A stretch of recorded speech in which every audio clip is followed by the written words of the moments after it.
पद्मावती को, धर्मेंद्र को, चक्रे सुनी रोहिणी प्रगति वज्र संकला प्रदत्ता मनोवेगा काली ज्वाला माली महाकाली मानवी गौरी गंधारी बैरोटी अनंतमती मानसी महामानसी जया विजया अपराजिता बहुरूपणी चामुंडनी कुष्मांडनी पद्माय पद्मावती सिद्धायना चेती। जिन शासन यक्षी देवता सेवा का ये सूत्र आचार्य श्री यति वृषभ स्वामी ने दिया है, क्या इसके अनुसार हमारी ये जो जैन देवियां हैं, क्या किसी अजैन मंदिर में तुम्हारे लिए आज तक देखने को मिली? काहे को तुम इनके पीछे हाथ धो के पड़ गए? अरे आज तुम इसे निकालने की कोशिश कर रहे हो, ध्यान रखो, जो इनके लिए छेड़ाछाड़ी करेगा, इनके लिए निकालने की कोशिश करेगा, एक दिन वह स्वयं जैन समाज से बाहर निकल के नरकों में जाकर के सड़ेगा। आज जो देवी देवताओं को, जैन देवी देवताओं को, जैन मंदिर में रहने वाले देवी देवताओं को निकालने की कोशिश कर रहा है, चाहे वो कोई घर में रहता हो या मंदिर में रहता हो या किसी आश्रम में रहता हो, एक दिन तुम्हारे लिए ऐसा आएगा कि तुम्हारे लिए भी यहाँ से निकाल दिया जाएगा और तुम जाकर के किसी नरक के बिल में चूहों की तरह घुस करके रहोगे, कोई तुम्हें पूछने वाला नहीं होगा। इसलिए किसी जैन देवी देवता के साथ छेड़छाड़ नहीं करनी चाहिए।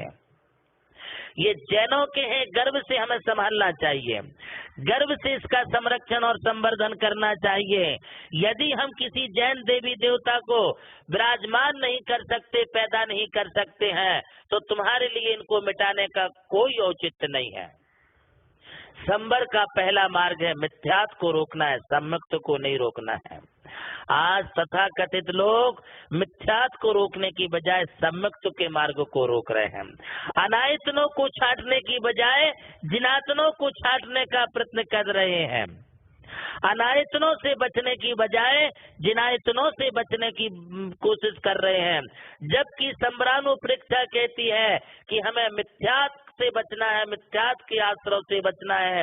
यदि अदेवों से कुदेवों से बचना है तो आओ हम सुदेव के मार्ग में लगे।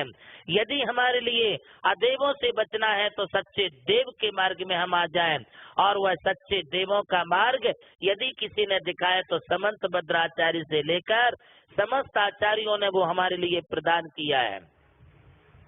इसलिए हम सच्चे देव शास्त्र गुरु और सच्चे देव शास्त्र गुरु के जो भक्त हैं, जिसे हम कहते हैं सच्चे देव के भक्त, सच्ची जिनवाणी के भक्त और सच्चे गुरु के भक्त, हम इसे स्वीकार करें। 6 अनायतनों को छोड़ें और 6 आयतनों को अपनाने लग जाएं, तो हमारा संवर का मार्ग हमारे लिए स्वयं ही प्राप्त हो जाएगा।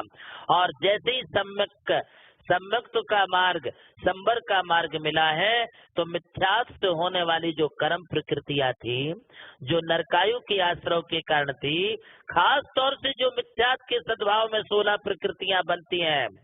विद्वत वर्ग इस बात को सुन ले कि मिथ्यात्व के सद्भाव में जो 16 प्रकृतियां बनती हैं, यदि वो प्रकृतियों का आश्रय रुकेगा तो सिर्फ सम्यक्त के मार्ग को जिनायतनों को, आयतनों को अपनाने से मिलेगा। यही संवर का सबसे पहला कदम है। आओ हम पहले कदम को अपनाएं, इसके बाद दूसरी स्टेप हम प्रारंभ करेंगे। आज इतना ही।